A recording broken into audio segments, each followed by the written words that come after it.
Earlier today, Ireland's female basketball team disgraced itself by refusing to shake the hands of their Israeli opponents, and they also refused to line up at centre court for the national anthems. This was before a Eurobasket 2025 qualifier, which Israel won easily, 87-57. Now, before the game, Israeli player Dor Saar had said the Irish team is quite anti-Semitic, and gosh, they did seem determined to prove her right. Joining me now is author Rabbi Shmuley Bertayek. Rabbi, what do you make of the team's antics? So far, Basketball Ireland is standing behind their players. They lost. They lost huge to Israel, and isn't that what matters? Isn't that what sports is about? You know, Rita, Ireland was dominated by England for 800 years. They know what cruelty, they know what persecution is all about. They fought for their rights. The fact that they have no sympathy for the Jewish people who were left homeless for 2,000 years as they were exiled, persecuted, gassed to death, just shows that they've lost their way. But what's particularly interesting to me is that this is a women's team that they boycotted. You know, the October 7th massacre was mostly against innocent women.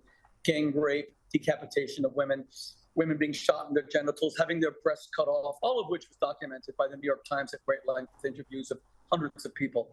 So the fact that the Irish team would take this out on a women's basketball team is particularly telling. This is misogyny, this is anti-Semitism, and it's a disgrace, like you said, to Ireland and a disgrace to their history.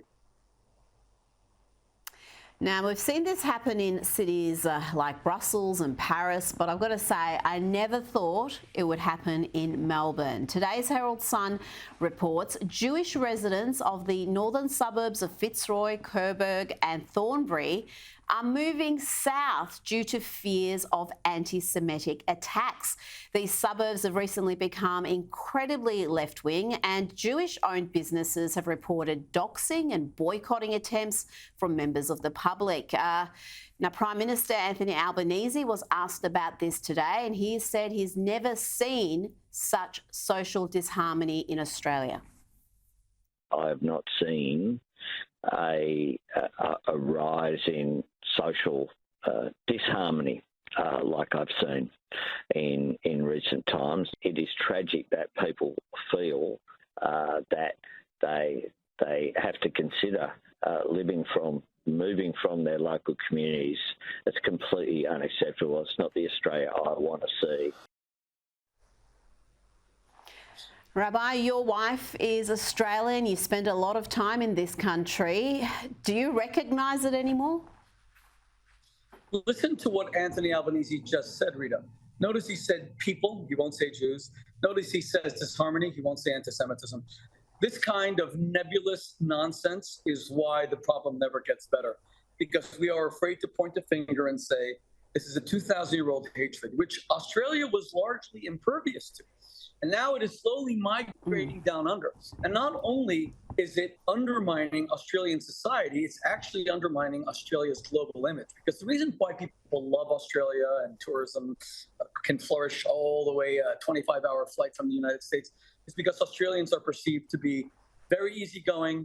There's very little attention. They're really, shrimp on the Barbie. Sorry to be so American. Australians were always seen as a very benign and warm and welcoming people until leaders like Anthony Albanese get past their ridiculous wokeism and their silly nebulous statements that are meaningless. People have to get along. Cut the kumbaya nonsense. This is anti-Semitism. Jews are having to move out of their neighborhoods. Australia is becoming seen around the world as an anti-Semitic country, and it breaks my heart because, as you said, I'm married to an Aussie, lived in Australia, and I love Australia. Absolutely. Now, before you go, singer Lennox used her performance of Sinead O'Connor's Nothing Compares to You at the Grammys to call for a ceasefire. Let's have a quick look. Artists for ceasefire, peace in the world. Now, what is your response to Annie Lennox? And I'm sure many well-meaning folk who say they want a ceasefire, not because they want to help Hamas, but because they want to stop innocent people from being harmed and killed. Well, we are 1 month away from the 30th anniversary of the Rwandan genocide. Why didn't anyone call for a ceasefire and just allow the Hutus to kill 800,000 Tutsis and then say, okay, let's all just call it quits and, love each other and roast marshmallows together? Ceasefire means that you leave genocidal Hamas in power so that Jews will die and be murdered and beheaded and be burned to death. That's what it means. Ceasefire is another word for surrender. Israel surrenders. Now, let me be clear. I also believe in ceasefire. I'm going to officially right now in this beautiful kosher restaurant, I want Hamas to surrender unconditionally. There will be a ceasefire. Rabbi Shmuley Bertayek, thank you so much for your time this evening.